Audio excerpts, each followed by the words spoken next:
เลยเตรียมลงมือเลยเนี่ยนี่เฝ้าห้านคนเดียวนี่จะโวยได้เดียวบริเวณพักผ่อนเฝ้าหานที่นอนบุเป็นตะนอน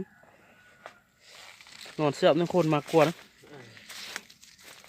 เปิดกันยู่ใครพอเปลี่ยนเดี๋ยวนอน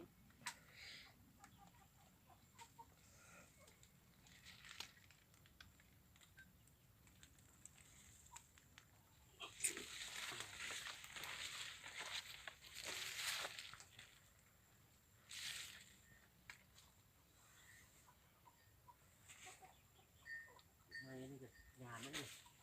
ตอนบ้านนี่ตอนน้อยว่าเลยเธอมีป้าไม่ขวางเลยไปซอกตัดเอาเฮ็ดทันเด็ดชิดแหละ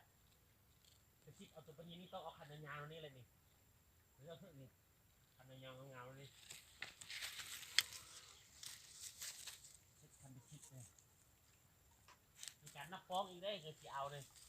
ป้องปูป้องปลาหมาเต้าเงาคอนเลยนัดเลยแต่ว่าเลือกเอาให้ได้ป้องปูป้องปลาเลยผมนี่แหละได้เด็ดนะเด็ด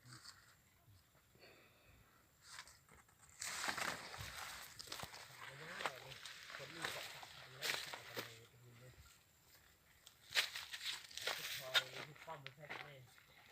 ฝาไว้ตัวเรือมันต้อนเราจะไปจับทันนั้นเพราะที่บ้านมัน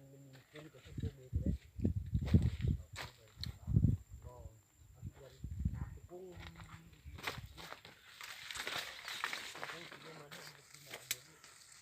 ค่อยคิดถึงได้ครับว่าไม่ได้กุ้งเฉพาะเด็กมันวางดีแล้วตกตรงนั้นพร้อม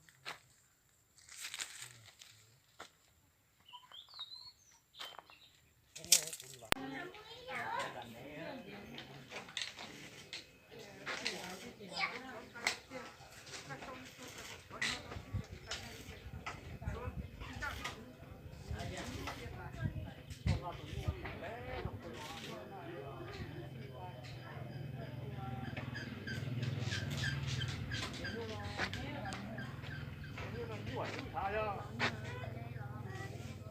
是啊，你晚吃点多多。